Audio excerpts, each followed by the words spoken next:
ছিল সব কিছু আপনি এই ফাউন্ডেশনে দান করে দিয়েছেন। বাগেরহাটের এমন কোনো সেক্টর নয় আপনি সেখানে হাত দেন না, করছেন না।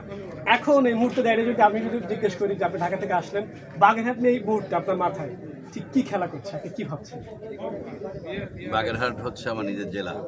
আর বাগেরহাটের সম্পর্কে আমাদের চিন্তা হচ্ছে যে বাগেরহাটকে কত বেশি উপরে উঠায় নিয়ে যাওয়া যায়, সেটা শিক্ষায় হোক, স্বাস্থ্যে হোক, সামাজিকভাবে হোক, উচ্চ শিক্ষায় হোক, বিদেশি গমনে হোক, সব জায়গায়। তো সেজন্য আমাদের আপ্রাণ চেষ্টা থাকে। গেল একটি সাধারণ নির্বাচন হয়ে গেছে, মানুষ স্বাধীনভাবে ভোট দিয়েছে। আমাদের জানাশোনার মধ্যে 4 জন প্রার্থী ছিলেন। এখানে ব্যারিস্টার জাকির, সোমনাথবাবু, কপিলনাথ এবং কে মণ্ডল এবং আরেকজন ছিলেন আমাদের নয়ন ফরিদ।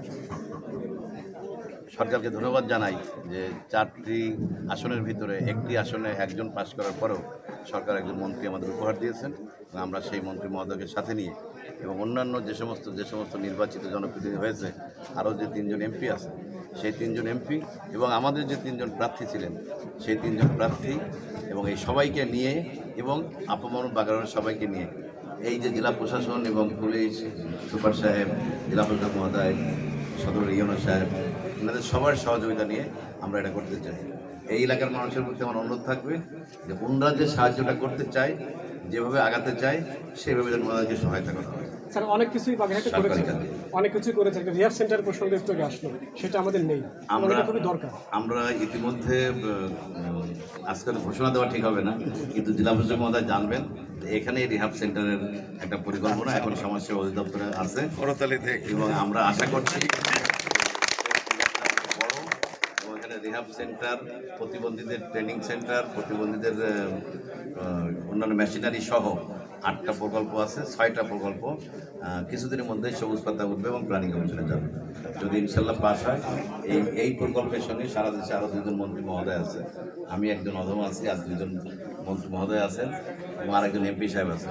এই প্রকল্পটা পাস হলেই এখানে একজন পিডি আসবেন এবং আশা করি সেটাই করে দিবেন। এবং আমরা প্রশাসনের কাছে যেটা চাই সেটা হলো যে আমাদের বৈধ কাজে, মানে যে জিনিসটা নেসেসিটি, সেই কাজের জন্য একটু মানে সাহায্যের হাত বাড়িয়ে দেওয়া হয়। এই এলাকার মানুষ গেলে তাদেরকে যেন একটু সাহায্য করা হয়।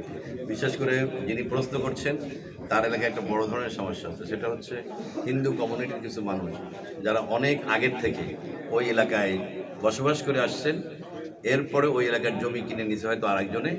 এখন জমিটা যখন একর হয়ে যায়, তখন তাদের জমি একর হয়ে গেছে, উত্তরাধিকার সূত্রে জমির মালিক হিসেবে তাদেরই সেখানে থাকার কথা, কিন্তু তারা এখন উদ্বাস্ত হয়ে গেছে। এটা পানি উন্নয়ন বোর্ডের একটি বিষয়, জেলা প্রশাসন নজরে নিয়ে আসতে হবে এই সুযোগে। আশা করি ওনার এলাকার যে সমস্যা, এই সমস্যা আরও কয়েক জায়গায় আছে, সেটিও এর মাধ্যমে সমাধান হবে। এবং আমি আগামীকালকে জেলা প্রশাসক মহোদয়কে অনুরোধ করবো, আমি দীর্ঘদিন ধরে চেষ্টা করছি, আপনার দুজনে এটা একটু নজর দিলে হয়ে যাবে। কথা বলে এসপি সাহেবের নলেজে থাকলো, ইউনো সাহেবের নলেজে থাকলো। এবং আমরা সবাইকে ধন্যবাদ জানাচ্ছি আজকে সবাই সমবেত হয়ে এখানে আসার জন্য। বিশেষ করে বাবু সোমনাথ, যিনি ঢাকা থেকে কষ্ট করে আসছেন, আমার বন্ধু মেজর স্বদেশবাবু তিনি আছেন, এই যে মেজর জিহাদ আছেন, এই যে পিছনে আমাদের 2 জন engineer, executive engineer roads and highway, executive engineer আছেন এলজিডি, ওনারাও কষ্ট করে এখানে আসছেন। আমি সবাইকে, যে যেখান থেকে আসছেন সবাইকে ধন্যবাদ জানাচ্ছি। এবং স্থানীয় যে যেখানে আছেন, ওই যে আরেকজন আছেন আইটিতে এক্সপার্ট, লেভেল 6 করা, চায়নার থেকে গ্রাজুয়েশন করছেন আইটিতে, মালয়েশিয়ার থেকে মাস্টার্স করছেন আইটিতে, না ওই পিছনে আরেকজন উনি আসছেন আজকে, উনিও আমাদের এই ট্রেনিং সেন্টারে জড়িত হবেন। লেভেল 6 ইউএনডিপি, ইউনিসেফ এবং 8টা মিনিস্ট্রিতে কনসালটেন্সি করেন। উই আর ট্রাইং যে এই সমস্ত যারা ট্যালেন্ট লোকগুলো আছে, তারা এই আইটি সেন্টারের সাথে থাকলে আমরা এটাকে একটা ভালো লেভেল নিতে পারবো। ওনাকেও আজকে নিয়ে আসছি, উনি এটা দেখে দেবেন, উনি কনসালটেন্ট হিসেবে জয়েন করছেন এটা।